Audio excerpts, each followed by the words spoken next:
Je vais être transparent avec vous, l'année 2021 a été une année très difficile. J'arrive en cette fin d'année épuisé, fatigué, et il est vrai que j'ai aussi raté beaucoup de mes objectifs. Aujourd'hui, on va faire le bilan de l'année 2021. Cette année a été très particulière. Ça a été un gros chantier. Ça a été beaucoup de remises en question, ça a été beaucoup de réflexions sur l'avenir, ça a été aussi beaucoup d'échecs, je vais vous en parler parce que oui, je teste beaucoup de choses et il y a des choses qui se plantent. Et aujourd'hui, vous allez vraiment voir, et notamment pour ce bilan du game de fin d'année, vous allez voir vraiment qui est Johan derrière, on va dire, la caméra, derrière les écrans, derrière les conférences, parce que là, je vais vraiment en toute vulnérabilité vous parler des grosses galères que j'ai eues cette année, notamment le stress, l'anxiété, les échecs.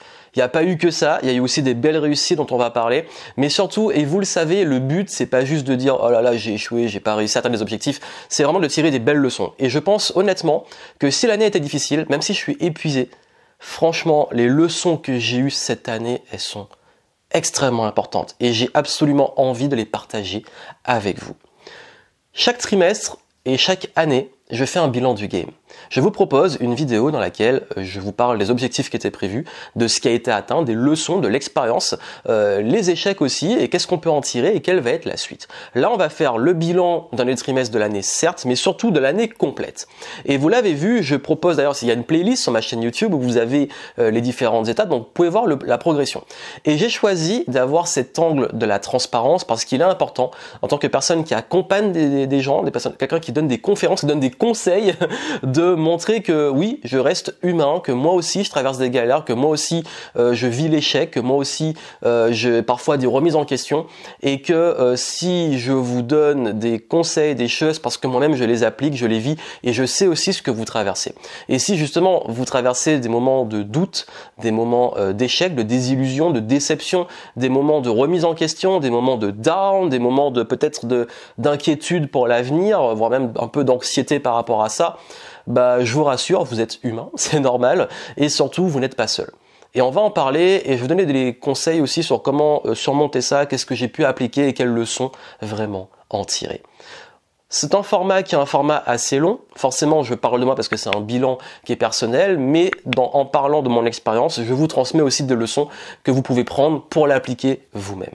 Je pense franchement que ça casse avec les vidéos bilan que je fais d'habitude dans les années précédentes parce que souvent je célèbre les succès, wow, l'année a été géniale, j'ai même fait parfois des compilations d'à quel point l'année était top avec une vidéo, avec les voyages et tout, et là je vous parle d'échecs, d'anxiété et tout. Ben oui, parce que ça arrive, on peut pas toujours être au top, dans la vie il y a des cycles et moi j'ai pas envie de faire semblant, j'ai pas envie de vous dire wow, l'année a été géniale, je suis successful, tout a été bien. Alors oui, après sur papier, je me mets la pression et je vais vous en parler parce que honnêtement en termes d'objectifs, il y en a plein qui ont été des gros échecs, mais si on voit sur le papier les résultats même financiers de l'année, ils sont supérieurs aux années précédentes. Mais encore une fois, je dis que ça fait pas tout parce que en termes de physique et de mental, j'en ai payé le prix et j'ai fait des erreurs dont je vais vous parler. Donc on va rentrer dans le vif du sujet et pour comprendre comment on en arrive là, il faut faire une rétrospective sur l'année 2020. L'année 2020, comme beaucoup d'entre vous, j'ai été surpris par ce qui nous est tombé dessus et tout ce qui a suivi, dont on commence d'ailleurs en ce moment à en avoir ras-le-bol, parce que 2020, et je vous l'avais annoncé, j'avais prévu de faire plein d'événements, d'ailleurs j'avais commencé fort avec un premier événement, le Jump into the Game, que j'avais fait à Bordeaux, qui était génial, on a commencé les conférences, j'avais posé des dates d'immersion, grosse dynamique, et boum, en mars, on s'est tous retrouvés chez nous, enfermés. Et quand il s'est passé ça, ben il a fallu s'adapter. C'est pas grave. Franchement, la première vague, je déteste ce truc, mais la première vague de bordel qu'on a eu, j'ai trouvé ça plutôt cool. Je me suis dit wow, c'est inédit. Là, faut se réinventer. C'est l'adaptation en fait, mais c'est nouveau.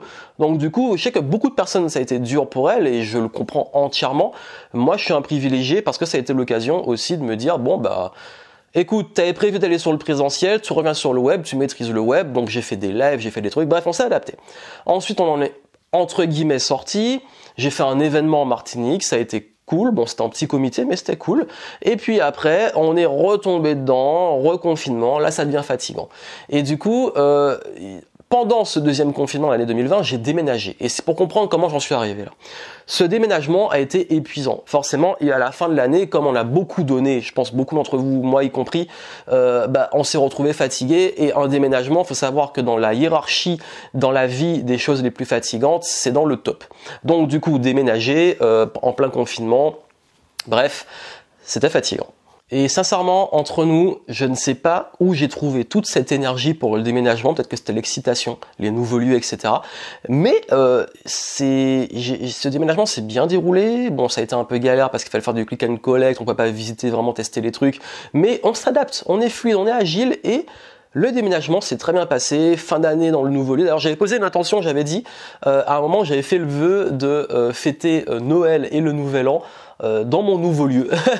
Et du coup, ça s'est réalisé. Et cette année, et ce qui est génial, c'est que j'ai posé l'intention de me faire un gros cadeau de Noël, et ce cadeau me sera amené le 24 décembre. Vous aurez une vidéo exclusive sur ce cadeau et je reviendrai après. Faut savoir se récompenser aussi. Et parfois, la manifestation, quand on fait bien les choses et tout, ça arrive. Mais surtout, en fait, j'ai pas réalisé que tout ça m'a demandé une énergie énorme où je me suis pas rendu compte, j'étais dedans. Ce qui fait que quand je suis arrivé fin 2020 et début 2021, il fallait assumer une réalité, c'est que j'étais fatigué. Parce qu'en fait, la fatigue n'est pas arrivée sur le coup, comme très souvent d'ailleurs dans la vie, elle est arrivée après coup. Ce qui veut dire qu'on peut être très bien, et d'un coup, on tombe de fatigue, après même l'effort. D'ailleurs, c'est beaucoup arrivé quand j'ai fait des événements. Pendant l'événement, je change l'énergie. Le soir encore, le lendemain, je change l'énergie. Et puis à un moment, je m'écroule parce que tu relâches la pression. C'était exactement ça. J'ai relâché la pression. Ce qui fait que j'ai fait un faux départ en 2021. Et 2021, c'était vraiment j'ai des objectifs et tout. Allez, on va faire plein de trucs et tout. Et mais ton corps, il te dit, bon, t'es fatigué, Johan, calme-toi un peu, ralentis. Et du coup, pour 2021, j'ai fixé plein d'objectifs, super ambitieux. On va atteindre les 100 000 abonnés sur YouTube. On va pouvoir recruter une Dream Team. Je vais pouvoir reprendre l'écriture de mon livre, etc. Et finalement, beaucoup de ces objectifs n'ont pas été atteints. Et oui, ça arrive, c'est la vie. Mais je vais vous expliquer pourquoi. On va commencer par la fatigue, parce que c'est très important. Et je pense que beaucoup d'entre vous, j'ai passé un sondage il n'y a pas longtemps, vous m'avez dit que vous étiez aussi épuisé, vous étiez fatigué, et je vous dis c'est normal. On vit une période qui est fatigante. Faut le dire, c'est fatigant. C'est fatigant, ça change tout le temps au niveau des mesures. C'est fatigant d'entendre des choses plombantes, même si on est déconnecté des médias, on le vit quand même. C'est fatigant parce que les gens sont plombés. Du coup, nous sommes des bêtes sociales par empathie. Donc du coup, nous-mêmes, même quand on essaie de s'élever et tout, à un moment ou à un autre, on va retomber sur ces gens-là qui vont nous plomber. Bref, ça fait qu'on est dans une sorte de mood qui est un peu montagne russe émotionnel et ça va beaucoup plus vite. Et vous êtes rendu compte que émotionnellement, en ce moment, ça va extrêmement vite, ça va dans tous les sens. Et sur ça, faut être extrêmement vigilant. D'ailleurs, je vais y revenir un petit peu après. Mais si on revient sur la fatigue, oui, j'ai eu beaucoup de charge mentale cette année et j'ai eu aussi beaucoup d'anxiété. Et oui, l'anxiété d'ailleurs, je pense que je ferai une vidéo complète pour 2022 sur comment gérer l'anxiété parce que je suis quelqu'un d'anxieux. Alors oui, peut-être que ça j'ai pas l'air, souvent les gens croient que je suis zen. Parce que je pense que j'ai peut-être ce personnage qu'on voit qui est zen, qui est productif, qui est presque une machine, mais en même temps qu'à côté qui est zen et tout. Mais en vrai, je suis pas anxieux, genre stressé tout le temps de la life. Non, je suis anxieux dans le sens, je vais beaucoup anticiper le futur et parfois avoir 10 000 alternatives sur le pire arrive. Et là où mon anxiété s'est créée cette année, c'est parce que justement j'ai été peut-être trop ambitieux. Et ça veut dire que j'étais fatigué et dans cette fatigue, j'ai mis des objectifs qui étaient assez élevés. Et ces objectifs-là, en fait, j'aime mettre des belles ambitions. Le souci, c'est que j'ai voulu absolument tellement les atteindre que dans le process, j'étais dans un faux rythme. Vous savez, ce genre de faux rythme où on procrastine, à un moment on est productif et après on n'arrive plus à rien faire, ou parfois on part pour planifier des trucs et il n'y a rien qui sort, ou alors je dois faire... Les moindres choses que j'avais l'habitude de faire devenaient des montagnes. Mais il y a une raison à ça. Il y a une raison extrêmement profonde que j'ai mis du temps à comprendre au fil de l'année et ça va être une leçon extrêmement importante que j'ai envie de partager avec vous. Déjà, cette anxiété, c'est parce que je crée du nouveau. Je me réinvente. Et qui dit se réinventer, et c'était l'intention de 2021, dit que on part vers de l'inconnu. Et forcément, j'ai un truc aujourd'hui qui marche très bien, qui me convient, Et là, je pars sur de nouvelles ambitions où j'ai une part d'incertitude. Forcément, ça crée cette inquiétude, ce stress. Et en plus, le contexte change tout le temps. Parce qu'on s'est retapé des confinements 10 km, des trucs comme ça, et que du coup, il y a toujours ce truc de je lance un projet, j'investis beaucoup, mais qu'est-ce qui peut se passer dans l'environnement qui va foutre la merde, qui fera que ce truc-là pourra pas se faire. Donc du coup, tu rajoutes un stress. Ce stress, je sais naturellement, je le sais pertinemment que ça vient de moi, que c'est pas forcément réel. Les peurs, le stress, ça vient toujours de nous, c'est pas forcément une réalité. Donc, mais comme ça vient de nous, on crée cette réalité. Et j'assume que oui, surtout la première partie de l'année, je me suis créé de l'anxiété parfois pour rien.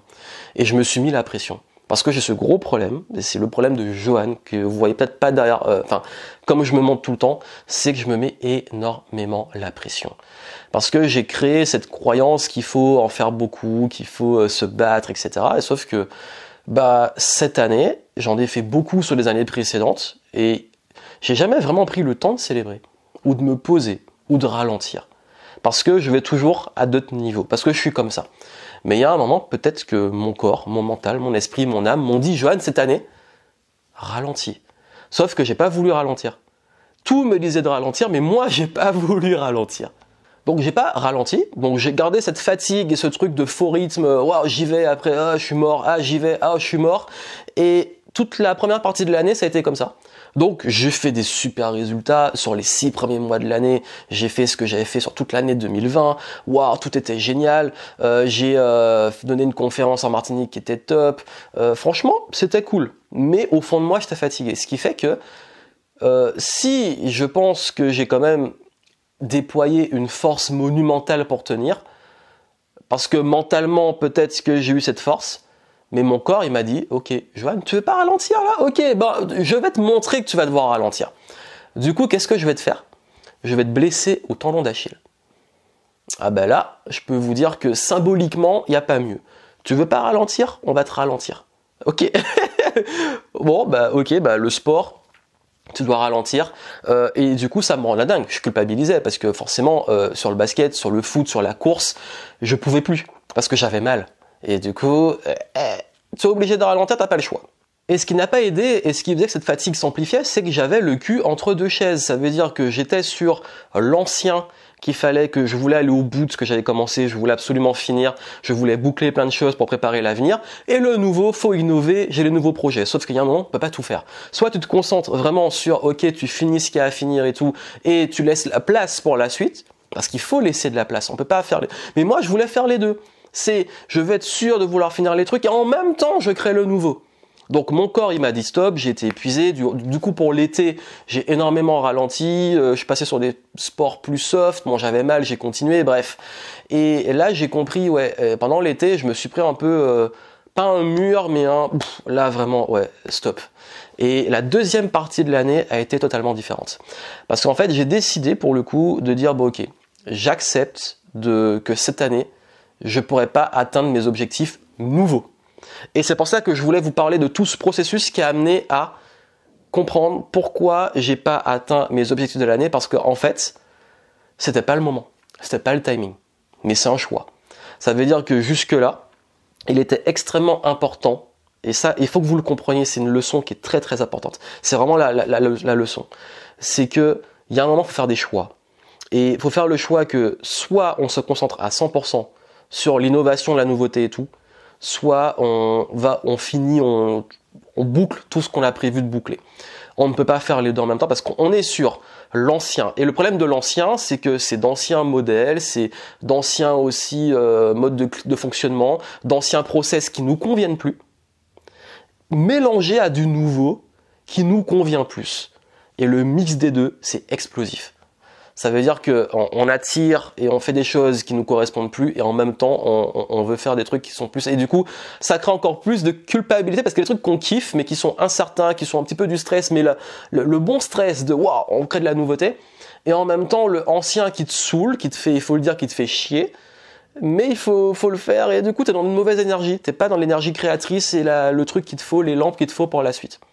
Donc quand j'ai compris ça, j'ai dit bon ok, il faut faire un choix. Je choisis d'aller mettre les mains dans le cambouis, de reprendre le chantier à fond, parce qu'un chantier c'est désagréable. Un chantier, vous voyez, il y a de la poussière partout, vous voyez pas la vision finale de ce que vous voulez construire. C'est le bordel, c'est le chaos, mais il faut aller dedans et il faut prendre le temps, la patience de tout mettre en place. Alors le mot patience, déjà pour moi c'est un peu compliqué, mais là j'ai accepté. J'ai dit bon, j'ai passé tout l'été à refaire l'écosystème Game Entrepreneur dans la nouvelle vision et le modèle que je voulais. C'était de l'ancien et il a fallu le faire parce qu'en fait, j'aime pas revenir sur mon travail, mais j'ai dû refaire le programme, comment il est aménagé, la plateforme, tout ça, et il n'y a que moi qui pouvais le faire. Donc hop, il a fallu se mettre dessus, ça a été le focus de l'été. Ensuite, à la rentrée, il a fallu se mettre sur le lancement de la nouvelle version, tout le marketing, changer tout. Et en fait, ça a été difficile parce que j'ai fait plein de choses que j'aime pas. Et il faut comprendre que dans la vie, j'ai beau dire ouais c'est que le kiff, etc. Il y a des fois où si tu veux laisser de la place pour ce que tu aimes, il faut aller avoir le courage de boucler et faire des choses que t'aimes pas parce que tu sais qu'il y a une deadline. Ok, c'est pas, j'aime pas ce que je fais. Il y a plein de trucs que j'ai fait que j'aime pas, mais je sais que c'était pour laisser de la place pour le mieux. Donc c'est pas toujours agréable. On vous dit ça va toujours être fluide, ça va toujours être le kiff, etc. Non, il y a des fois où on doit faire des choses qui sont difficiles pour pouvoir après être bien. Et j'étais en plein dedans. Et c'est pendant cette période que j'ai fait une chose, et ça va être une leçon suivante. Une chose qui pour moi est extrêmement difficile. J'ai osé demander de l'aide. Et oui, je viens de loin. Je viens de loin. Pour arriver à demander de l'aide, c'est que j'en avais vraiment besoin. Et à tort, parce que en fait, j'avais cette croyance que demander de l'aide, c'était une faiblesse. Et que dans la vie, tu dois pas demander de l'aide, tu dois y arriver par toi-même. J'ai créé cette croyance, j'ai créé ce personnage, malgré moi. Et j'ai cassé ce truc cette année, parce que je le sais. Nous le savons, il faut oser demander de l'aide. Je dis ça à mes clients, je dis aux autres, demande de l'aide. Même moi, j'ai du mal à le faire. Je l'assume, je vous dis, je suis transparent, j'ai du mal à demander de l'aide. Mais cette année, je l'ai fait. J'ai cassé ce truc. Pour comprendre, j'ai pas envie de raconter toute ma vie, mais il faut que vous compreniez que pour comprendre le personnage, et cette personne qui, si un jour vous décidez que je peux vous accompagner ou que vous me suivez et tout, faut comprendre d'où je viens. En fait, quand la solitude fait partie de ma vie, pas parce que je suis seul physiquement, mais parce que je suis seul dans un mood, un fonctionnement. Pourquoi ? Je vous explique. C'est très important de comprendre ça parce que je sais que vous êtes très nombreux qui me suivez à vous sentir comme ça, à vous sentir en décalage, à vous sentir seul, même entouré, vous vous sentez seul, que vous ruminez beaucoup de pensées seul, que vous vivez vos démons, vos blessures, votre travail sur vous, vos doutes seul. Vraiment, je vous comprends. Et c'est pas forcément une bonne chose, mais je vous comprends. Quand je dis une bonne chose, c'est de rester seul. J'ai grandi et j'ai été élevé en Martinique par ma mère jusqu'à mes 18 ans.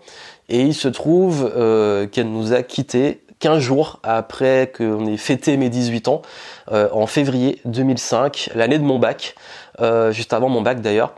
Et ça a été forcément un coup dur, hein, je pense qu'il n'y a pas besoin de faire un dessin sur ça. Mais je vais pas faire ça pour tirer les larmes ou l'utiliser et tout. Non, en fait, faut comprendre que quand on vit ça, il y a un truc qui change profondément en nous. Et j'étais plus le même Johan après ça. Et j'ai eu la chance et la gratitude, et vraiment sur ça, j'ai vraiment beaucoup de chance parce que c'est presque une loterie. C'est la famille. C'est que ma famille a été très présente, m'a toujours soutenu, elle a été là. Mais malgré tout ce qu'ils font, et je peux pas leur demander ça, malgré tout ça, à partir de ce moment-là, je me suis vraiment senti seul face à ça.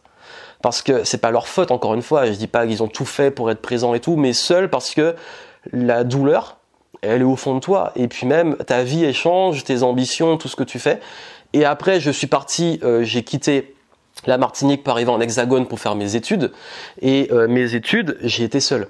Oui, je me suis fait des amis, oui, je voyais parfois ma famille, je rentrais en Martinique pour les voir.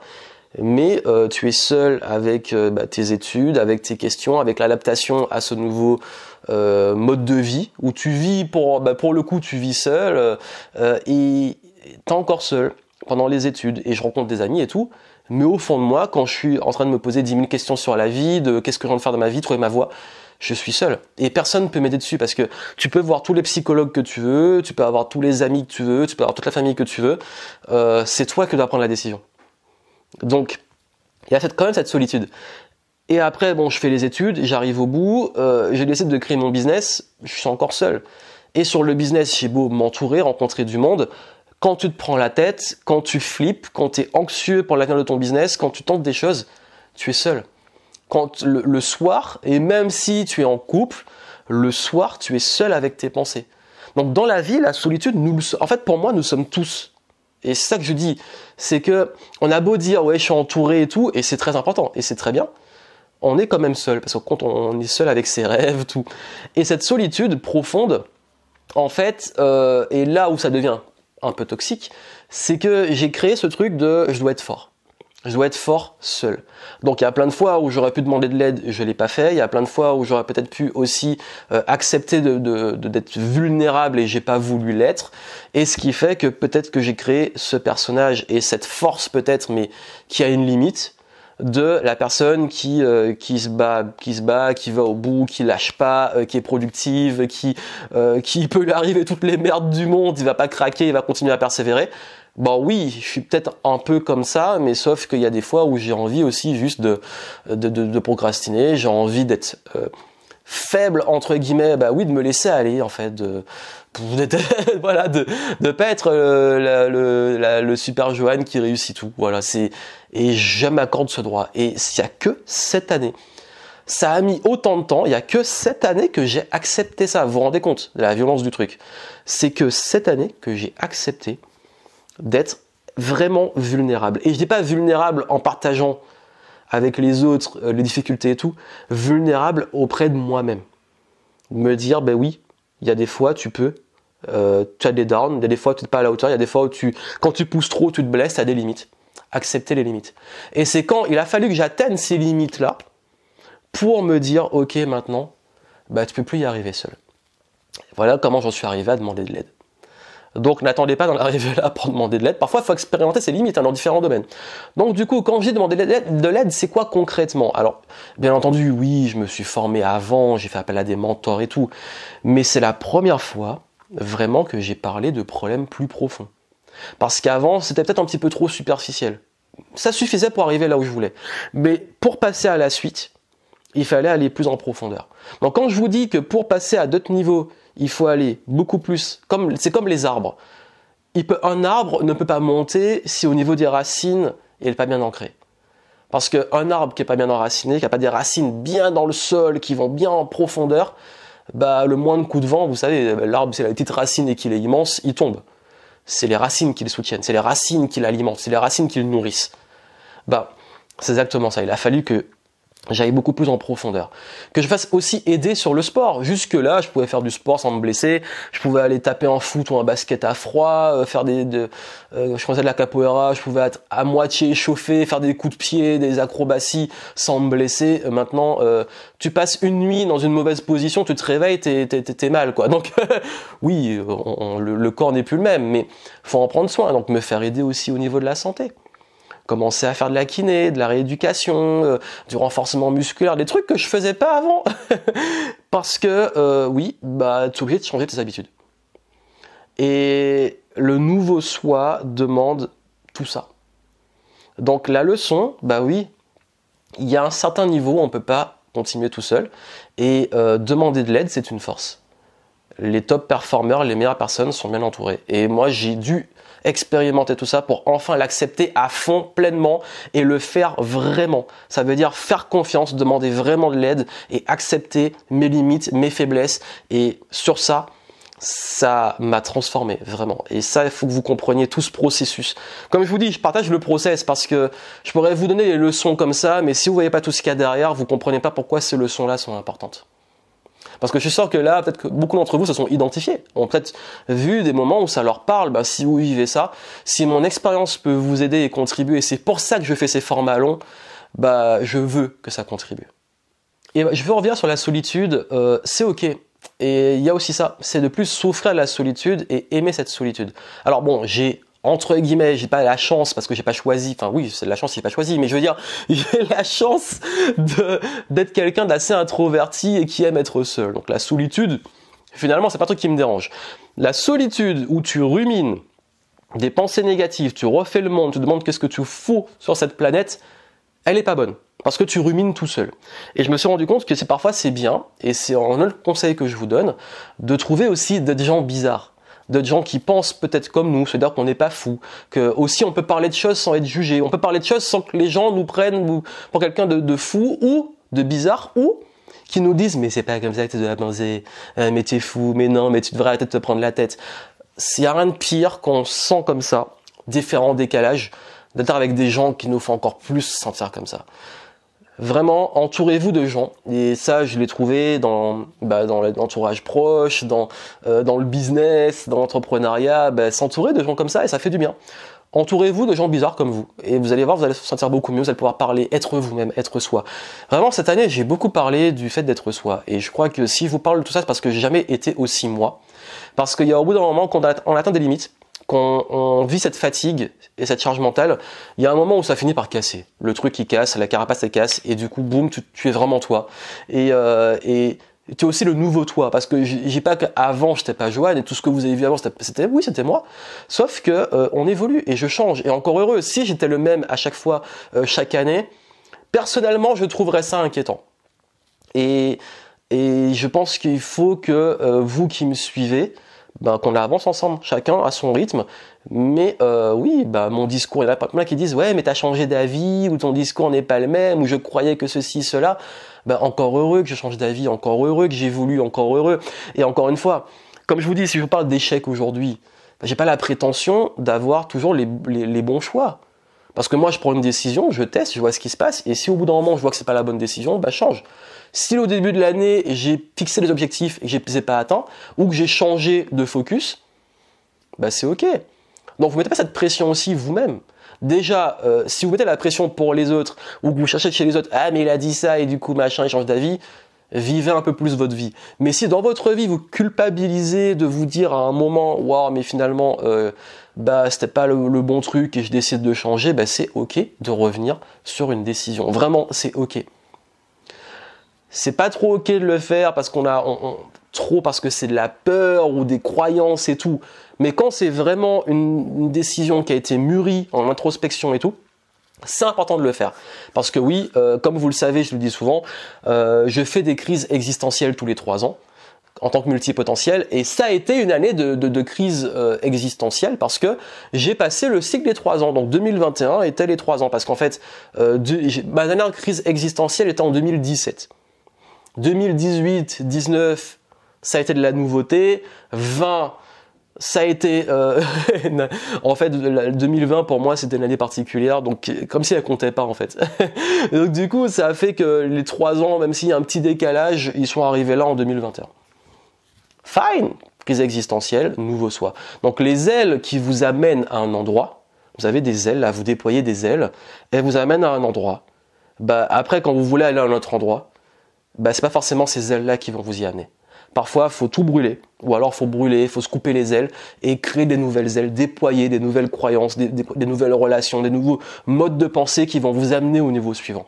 Ça, c'est extrêmement important, et cette année, je veux vous montrer que ce processus-là, en coulisses, je l'expérimente. Ça a été la transformation qui permet de continuer, et puis on verra les prochains bilans du game, comment ça évolue. Avant de passer aux accomplissements, parce que forcément, en fait, je veux que cette vidéo parle de ce processus-là et de ces éléments-là qui sont pour moi plus importants que de célébrer des succès qui finalement, ils sont aussi importants, mais pour le coup, ils n'ont pas autant de leçons que ça. C'est pas aussi enrichissant. Mais il y a aussi une chose, c'est qu'on peut se dire, ok, comme je suis arrivé là avec des ailes et j'ai fait plein de choses et aujourd'hui je veux changer. On peut se dire, oui, mais si je suis arrivé là, j'ai perdu mon temps. J'ai perdu mon temps. Et il n'y a rien de pire que de se dire ça. Je pourrais me dire, ouais, pendant 10 ans, parce que aujourd'hui j'ai décidé de passer à autre chose ou de faire des nouvelles choses, tout ce que j'ai fait avant ne compte pas. Non, en fait, tout ce que vous avez fait avant ont permis d'arriver là. Quand je vous parlais de mon histoire, si je pourrais dire j'ai fait des études pour rien parce que j'ai créé mon business. Ben non, si j'avais pas fait mes études, j'aurais pas fait les rencontres, les stages, les expériences qui font que j'aurais vraiment voulu créer mon business. Si j'avais pas fait chaque étape de mon business et même les erreurs que j'ai faites, même les échecs que j'ai vécus, et j'en parle dans les Game Entrepreneur Stories, chaque chose est partie du process. Si j'avais pas vécu tout ça, j'en serais pas là aujourd'hui. Donc quand les gens me disent ouais mais est-ce que tu n'aimerais pas, s'il y avait pas un truc dans ta vie que tu aimerais changer, ben non. Parce qu'en fait, ça devait se passer comme ça s'est passé comme ça. Et aujourd'hui, c'est une expérience. Et l'expérience, il n'y a rien de plus précieux. Donc ne vous dites pas, j'ai perdu mon temps dans une carrière qui ne me correspondait pas. Finalement, j'étais pas sur la bonne voie, j'ai perdu mon temps. Vous n'avez pas perdu votre temps. Il fallait passer par là pour réaliser les choses. Et d'ailleurs, j'ai parlé, vous aurez une vidéo sur ma sélection de livres, dont un sur l'échec, et combien de personnalités à succès ont eu des échecs ou des enchaînements de vie qui l'ont ramené aux belles réussites, qui ont changé le monde quelque part. Bah, vous êtes cette personne, parce que là où vous êtes aujourd'hui, c'est là où vous devez être. Sincèrement, j'ai toujours été à la place où je devais être. Vraiment, je pense que chacune de ces étapes, quand j'étais en mode consultant, j'étais à ma place et j'aimais faire ça. Quand j'étais digital nomade, j'aimais voyager, faire mon business et tout. Quand j'étais en mode plus conférence business, j'aimais. En fait, chaque fois que je suis à un endroit, je m'arrange toujours. On dit souvent ouais mais tu dois avoir ta vision dans 10 ans, dans 15 ans. Pour moi, c'est pas très clair, et encore plus, j'ai tellement remis ça en question avec ce qu'on a vécu en 2020-2021 que je ne suis plus dans ce délire d'être sûr de pouvoir maîtriser à ce point l'avenir, parce que même cette année, je ne suis même pas là où j'imaginais être l'année dernière. Et quand j'ai déménagé, j'imaginais même pas que je serais à cet endroit-là. Donc du coup, ouais, la vie, c'est comme ça qu'elle est en fait. Et c'est ça qui est aussi magique, c'est qu'on ne sait pas ce qu'elle nous réserve, mais le truc qui est important de comprendre, c'est qu'on reste en mouvement. On n'est pas figé. Et d'ailleurs, c'est peut-être la plus grosse erreur que j'ai faite cette année. On va finir les leçons basées sur les échecs, les erreurs ici. Il a fallu du temps pour en arriver là. J'ai fait peut-être une erreur cette année. C'est que je me suis reposé sur mes acquis. Mais peut-être aussi que la fatigue fait que j'ai pas eu enfin, c'est pas une excuse, mais j'ai pas laissé assez la place, et c'est un choix, j'ai pas laissé assez la place au fait de se renouveler, sauf sur les parties de l'année, j'y reviens. Donc ce qui s'est passé, c'est que forcément je suis arrivé là où j'en suis, le Johan que vous connaissez pour ceux qui me suivent depuis plus longtemps, et la remarque que j'ai souvent, c'est ouais mais t'as plus rien à prouver, etc. Nanana. Je suis d'accord, je suis pas là pour prouver quelque chose. Dans le sport, dans les études, dans ma carrière, j'ai fait suffisamment de choses pour savoir que je suis pas là pour prouver au monde entier les choses, ni à moi-même d'ailleurs. Par contre, derrière, faut pas faire une erreur de mauvaise interprétation de je n'ai plus rien à prouver. Parce que quand on se met dans ce mood, beaucoup de personnes utilisent ça, non pas pour se dire je suis pas là pour péter les ambitions et me taper un burn-out, mais plutôt pour se dire ok, y en a beaucoup qui vont tomber dans ce piège. C'est bon, j'ai tout accompli dans ma vie, j'arrête d'apprendre, je sais tout, je suis le boss et tout. Mais en fait, quand on rentre dans ce mood, on arrête d'apprendre, on arrête de progresser, etc. Et on va arriver à la même conclusion qui est qu'on va devenir obsolète, on va commencer à paniquer parce qu'on se retrouve avec un business en perte de vitesse, avec le monde qui évolue, et puis nous, on reste au même point, et ça crée un décalage. Et l'erreur que j'ai faite, c'est qu'à un moment, je me suis peut-être trop reposé sur mes acquis avant l'été, parce que l'été a été le pivot, et je me suis dit, c'est bon, je sais tout en business, ça marche pas, etc. Bref, on sait. Et il y a des trucs où je me suis rendu compte, vous aurez une vidéo sur... en fait, allez voir là quand vous verrez celle-là, mais en tout cas, dans la série que j'ai prévue, il y en aura une qui sera sur mes prédictions de l'année 2022. Si vous êtes entrepreneur dans le game, vous êtes sûrement rendu compte qu'il y a des choses qui ne marchent plus aujourd'hui, alors que ça marchait très bien avant. Et oui, là, ça change très vite et il faut se renouveler. Et j'ai expérimenté ça, et je me suis rendu compte qu'il y a plein de choses que je pensais acquises, même de ma personne. Je me suis dit, c'est bon, les gens, ils savent qui je suis, j'ai la notoriété, etc. J'ai plus besoin de communiquer comme ci ou comme ça, ou expliquer vraiment mes offres et tout. Et il y a un moment où je me suis rendu compte que non, en fait, ça marche pas comme ça. Il faut continuer à communiquer, il faut continuer à expliquer ce qu'on fait, il faut continuer à se répéter, même si c'est pas agréable. Il faut continuer à considérer que notre réputation et tout ça, c'est jamais acquis.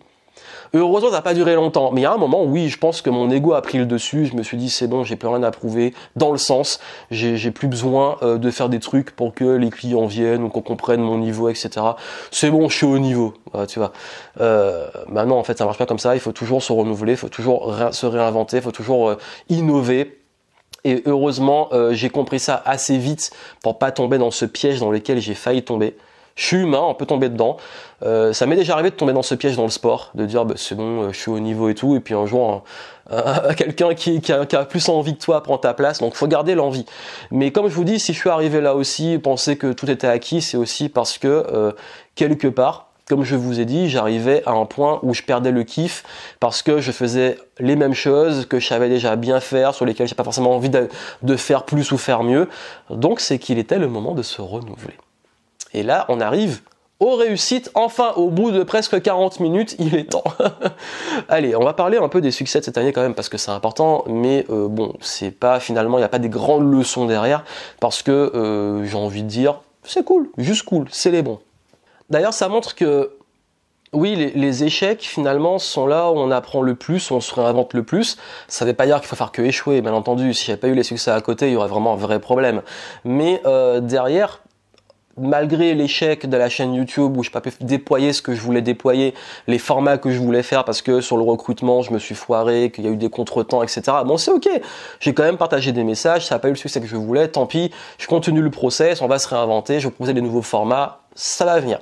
C'est pas grave, on se met pas la pression et c'est pas le plus important pour moi. Ensuite, il y a eu les événements que je voulais faire, finalement ça tient pas forcément que de mon ressort. Si à chaque fois ils nous confinent et qu'on peut plus faire les trucs sans s'emmerder avec 10 000 précautions sanitaires, écoute, on reste agile, on fait pas d'événements. J'ai quand même fait une conférence en Martinique, c'était cool. Mais bon, continue, on reste agile. En plus, il se trouve que j'ai une audience de rebelles. Vous êtes des rebelles, vous êtes tellement contre tous ces trucs-là que pour faire un événement avec vous, c'est le bordel. On est obligé de faire du petit comité parce que j'ai envie de dire, tant mieux, bravo à vous. Non, mais vraiment, c'est cool. Après, peut-être qu'on attire les gens qui nous ressemblent parce que j'ai ce côté rebelle aussi. Mais c'est vrai que pour faire les événements avec vous, dans le contexte de passe sanitaire, c'est compliqué. Bon, c'est pas grave. On va voir en 2022 ce que ça nous réserve. Pareil, l'échec, comme j'ai dit, sur les petits objectifs que j'avais, c'est sur le recrutement et tout. Bon, ça a pris un contretemps, c'est pas grave. Encore une fois, ces échecs-là, ils sont pas graves parce que derrière, les leçons qu'il y a, elles sont tellement fortes et ça va tellement m'aider, je sais, pour l'avenir. J'ai tellement confiance en l'avenir et en moi que ça valait le coup. Et en termes de réussite, bon déjà, niveau chiffre d'affaires, ça a été excellent, ça a été le meilleur des années précédentes, donc c'est encore en croissance et tant mieux. Au niveau justement de game entrepreneur, je suis content d'avoir recréé l'écosystème dans la vision que je veux et dans comment je veux qu'il se déploie et la nouvelle plateforme, les nouvelles promos de clients et tout, ça me correspond, c'est plus moi aujourd'hui, ça va encore évoluer avec le temps et j'en suis extrêmement content. Pour moi, ça c'est une belle réussite. Le fait aussi et pour moi, j'accueille le fait aussi d'avoir eu ces remises en question, cette évolution, ces échecs qui m'ont apporté des leçons de vie qui sont importantes pour me construire pour l'avenir. Tout ça, pour moi, ce sont des belles réussites. Donc malgré le fait qu'il y avait des objectifs qui n'ont pas été atteints, comme je dis, c'est le process qui est plus important que le résultat. Et le process m'a apporté plus que ces résultats-là, parce que d'un côté, ces résultats-là n'étaient pas si pour moi, en fait, au fond, je vous avoue, et c'était pas pour moi si important que ça. Par contre, ce qui était important pour moi, c'était, en fait, ce qui est le plus important dans ma vie, et vraiment, c'est d'avoir cette sensation de progrès. Et il y a des fois où on peut se retrouver dans cette situation où on a l'impression de ne pas progresser, alors qu'on progresse sur d'autres choses. Parce qu'encore une fois, en termes de réussite, sur l'aspect financier, j'ai fait beaucoup d'investissements. Et investir, c'est les choses qui n'ont pas un retour immédiat, mais j'étais content d'avoir pu investir. Donc, on peut se dire, l'argent, il part, mais non, en fait, il se transfère, parce qu'il est mis dans des choses qui vont fructifier.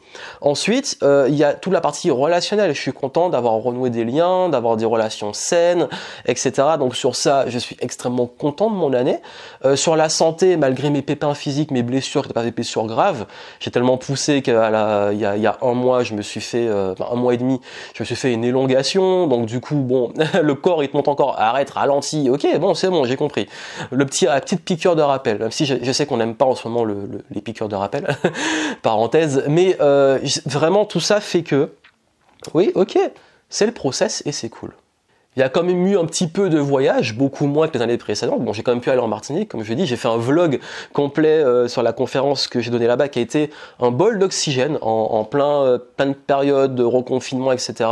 Le fait de pouvoir travailler sur un projet un peu différent, de contribuer pour mon île, d'avoir des réflexions sur comment je peux transmettre, aider les entreprises dans une situation de crise, à leur donner un coup de boost. Quand on voit ce qui se passe pour la fin de l'année, je me dis, au moins j'aurais contribué, mais c'est vrai que c'est dommage, parce qu'on voit fallait que ça, enfin, en vrai on savait que ça allait arriver, mais le contexte là des Antilles là en fin d'année c'est chaud, donc voilà, j'ai apporté ma contribution, j'ai eu ce bol d'oxygène. Bon, il se trouve que derrière c'est parti en vrille, donc je vous souhaite bon courage pour ma famille est là-bas, donc je sais un peu ce qui se passe, mais voilà, c'est compliqué. Mais on fait avec, on avance et j'espère pouvoir contribuer. Enfin, j'ai envie de faire des projets pour les Antilles, mais on va voir comment ça évolue, comment ça avance. Donc voilà, ça c'est quelque chose qui a été pour moi agréable. Allez voir le vlog vraiment, il a pas eu un grand succès, mais j'ai kiffé faire ça, vous montrer les coulisses de préparation de conférences, d'un voyage en Martinique et tout. Ensuite, il y a eu, en termes de succès, et ça a été cool en termes de voyage, Venise. Coup de cœur, j'ai découvert Venise, je rêvais d'y aller, et il se trouve, quand je vous dis que parfois il y a des opportunités, j'ai quand même la gratitude de pas être quelqu'un qui a été impacté par cette crise, dans le sens, dans mon activité, confinement, pas confinement, ça change rien. Le fait aussi de pouvoir être assez mobile, agile, de pas avoir un métier où on me force à avoir un pass pour aller travailler, tout ça, j'ai beaucoup de gratitude. Et bon, j'ai fait aussi des choix par le passé qui m'ont permis d'avoir cette situation, mais je trouve ça m'empêche pas d'avoir aussi un avis d'extérieur, de trouver ça même injuste pour certaines personnes, parce que j'ai des gens dans le médical dans mon entourage. Quand je vois ce qui se passe, c'est chaud, mais dans tous les bords, hein, toutes les opinions. Bref, c'est un sacré bordel, mais j'ai quand même la gratitude de pouvoir avoir eu des opportunités dans ce contexte. Et je reviens sur Venise, opportunité. Les frontières étaient fermées avec l'Italie, ils ont réouvert. Ça veut dire Venise sans touristes. Venise sans touristes, moi qui n'aime pas la foule, qui n'aime pas la masse de touristes, tu me dis Venise sans touristes, moi je fonce. J'ai pris un billet, boum boum, Venise, super. D'ailleurs j'ai eu l'occasion de rencontrer enfin Cédric, un ami de longue date du web, qui à l'époque avait Virtuose Marketing, avec qui on échangeait beaucoup, donc j'ai pu le rencontrer, lui et sa famille. On a passé un bon moment, il nous a fait boire beaucoup d'alcool, on était très malade le lendemain. Je suis pas un gros buveur, donc c'est très mal passé, super anecdote, c'était vraiment un séjour génial. Si tu vois Cédric la vidéo, coucou à toi et merci pour le moment. Et aussi l'Espagne, j'y suis allé 2 ou 3 fois, donc bon, du coup on n'est pas allé très loin. Je suis resté plutôt en Europe, et la Martinique pour moi c'est chez moi, donc ça fait pas vraiment voyage des paysans, mais en tout cas voilà, c'était des petits voyages sympas. Et du coup 2022, ça va donner quoi 2022? Alors, je vais pas refaire la même connerie que l'année dernière. Quand c'est pas une connerie, mais je vais pas me fixer des objectifs drastiques. Je vais plutôt poser des intentions et me focaliser sur autre chose. J'en reparlerai dans une prochaine vidéo que je vous ferai sur mes objectifs concrets de 2022, mais vous allez voir que ce sont pas des objectifs comme je le fais d'habitude. Je vais avoir une autre approche et je vous la partagerai si vous voulez la faire avec moi. Et on va plus parler d'intention, mais aussi d'un autre mode de fonctionnement qui me convient le plus et qui pour moi convient plus au contexte dans lequel nous vivons en ce moment. Alors, quelle est mon intention pour 2022?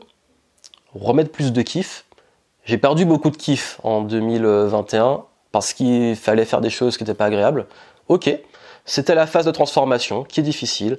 Toute transformation apporte son lot de difficultés, de douleurs. Ok, j'accueille, gratitude, j'ai appris plein de choses. Et maintenant, on va remettre beaucoup plus de kiff dans le game. C'est cool. Beaucoup plus aussi, peut-être ralentir un peu et changer mon rythme. Et focaliser beaucoup plus sur des choses qui, en termes de rythme, conviennent peut-être plus à qui je suis devenu. Parce qu'avant, il y avait un rythme qui me correspondait, mais qui ne me correspond plus maintenant. Installer un nouveau rythme. Et puis aussi, et surtout, beaucoup plus...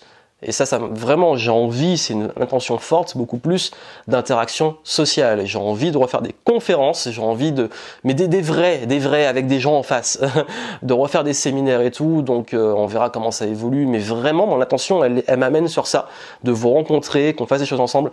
Donc, on va faire ce qu'il faut pour que ça se fasse pour 2022. Donc voilà, c'est un peu l'idée. En faire moins, faire mieux. faire aussi différemment, se réinventer. J'en parlerai dans les prochaines vidéos, hein, la partie innovation et tout, les changements qui arrivent, comment ça va se passer.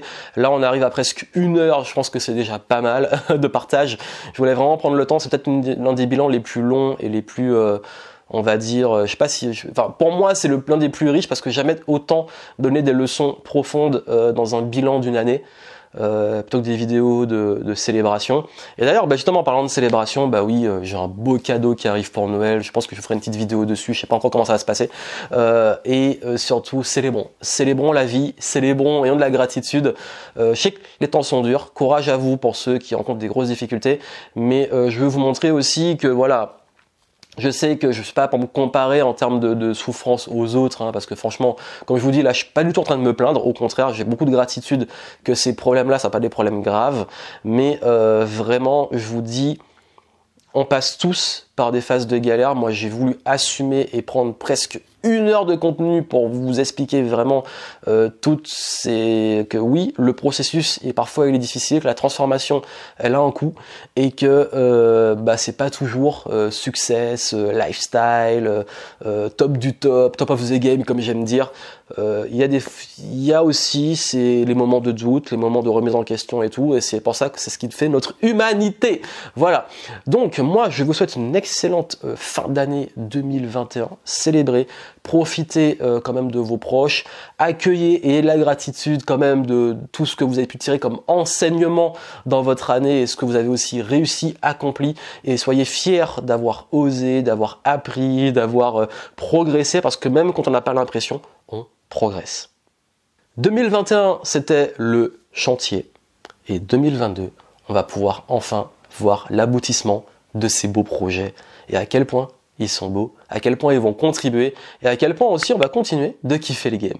Allez, je vous retrouve dans les prochaines vidéos, et surtout abonnez-vous si c'est pas fait, et je vous souhaite plein de succès, et je vous dis à très vite.